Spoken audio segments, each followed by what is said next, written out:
Hey guys, this is my Ragavan deck that I built around cascading. So you can target cascades into 0-drops like Soul Talisman, Lotus Blooms, Mox Tantalite, and Glimpse of Tomorrow. That would usually take suspend and take a couple of turns, but by cascading you can do it instantly. And the best effect is once you hit 2 of these suspend cards and go into Glimpse, you can probably get a lot of big cards like Vomit, Moraug, and Natali into your battlefield and basically win off of cheating cards out from your deck. So I'll shuffle these deck in now and give you a quick rundown on how this deck would work. Yeah, so this will be the 7 cards I'll be playing with. I would say this is not the perfect hand because you still got big cards like Summon and I guess Big Score, but these are more like the initiators for what will be played to get those 0-drops into the battlefield. Pretty fast because of Ruby Medallion, and obviously you want to get a card like Flamekin or any of the 3 initiators. You can also get tutors out like Gamble, which then you can obviously put those cards into your hand, but obviously getting Flamekin or the right Rain to Riches is obviously going to be the best hands. But yeah, let's just do a turn 1 example real quick. I'll get a draw real quick. Oh, we got Urza Saga, so obviously I'm going to be playing Urza Saga first.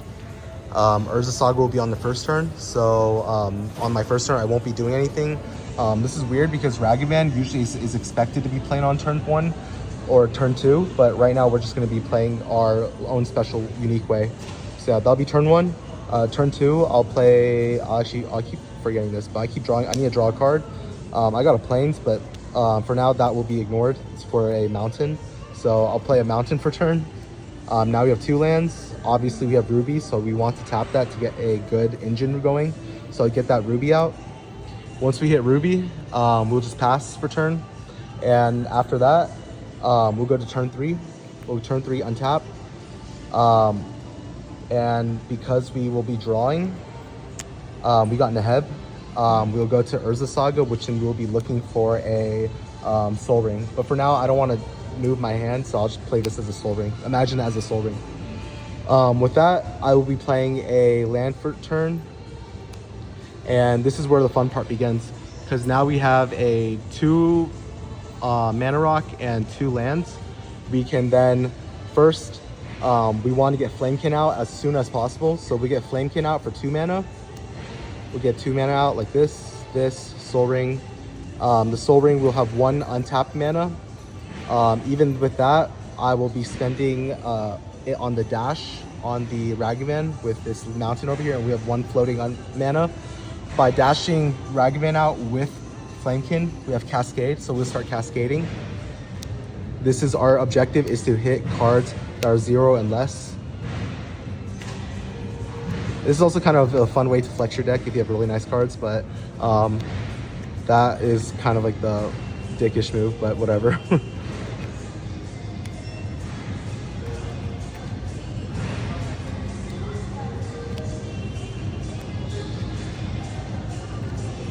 Cool. We're gonna hit this soon.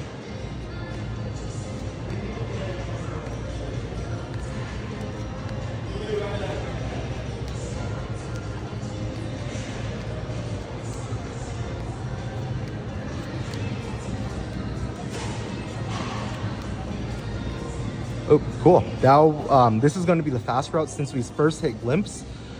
This is not the best route to go with, but it is RNG at the end of the day, so it's just, we have to cast this. So we hit Glimpse, so we'll cast it, which will be basically shoveling Flamekin, our 3 lands, or 2 lands, and our Soul Ring, and our Ruby Medallion back into our decks. So that's 1, 2, 3, 4, 5. 5 is really suboptimal because average, if you play a long-term game, you can probably hit 20 with treasures, or if you hit a medium game, which will probably be 10, you can still shovel 10 and get 10 cards. But anyways, so this is going to be the fast route, which is 5 cards. So we'll put these 5 cards.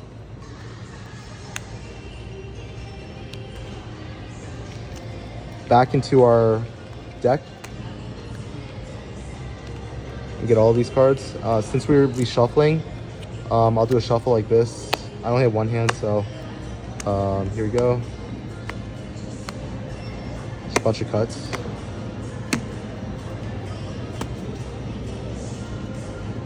I'll do one more big cut.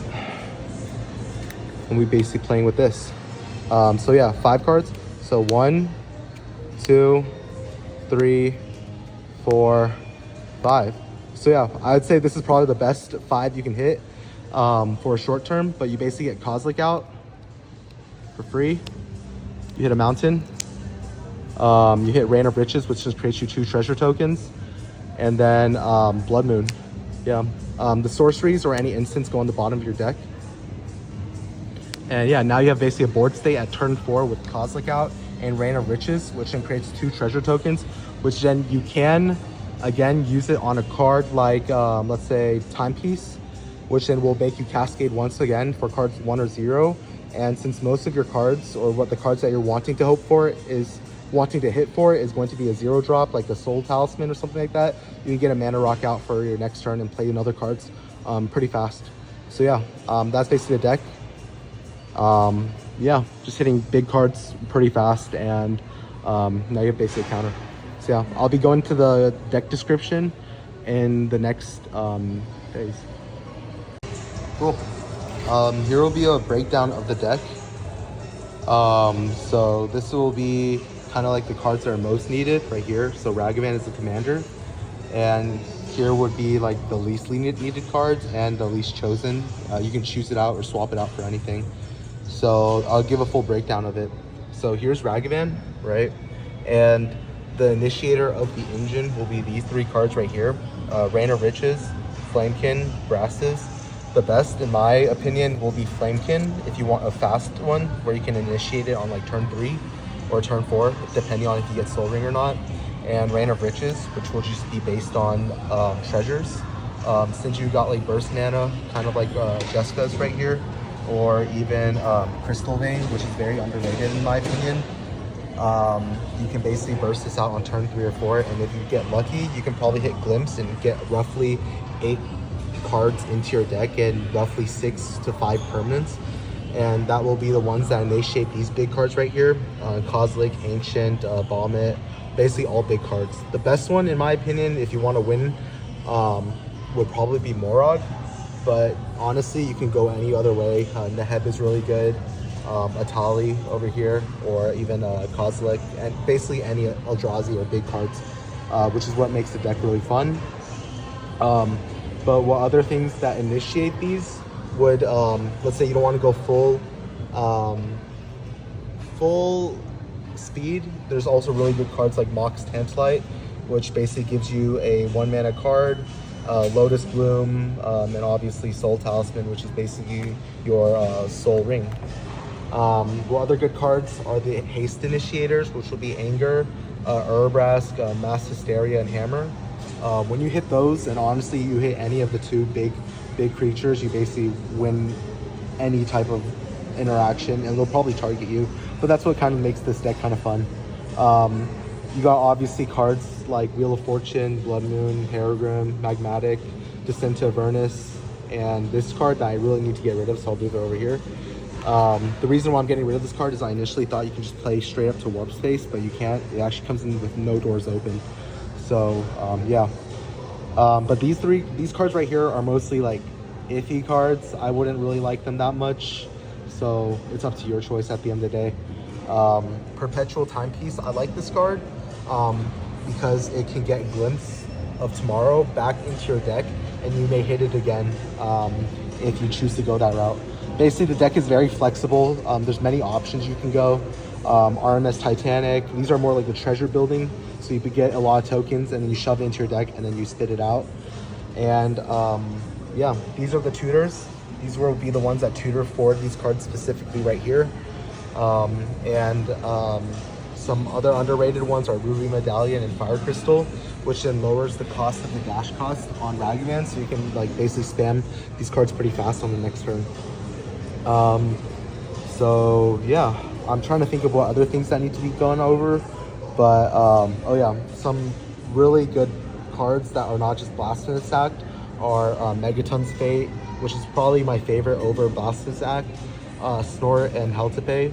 The reason for Megaton's Fate is just the flexibility of either creating the treasure token or just dealing 8 damage to each creature. So it's a mix of cards. But yeah, more underrated ones I'd say are going to be, Yadaru, because you get the cycling just in case you don't hit the land drop that you need, and Oliphant. Yeah.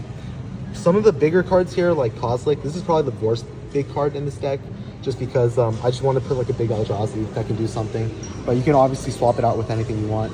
Another route you can use to win is Alchemist Talent right here, just because of the 3rd level, which is just spamming out cards with treasures that you get from this section, and being able to go off of that and play big cards like those, and then kill all your opponents all in one turn, which has happened before many times.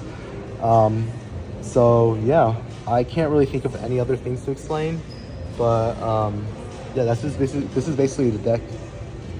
If you want further explanation or other things, just leave in the comment section. I'll respond to it.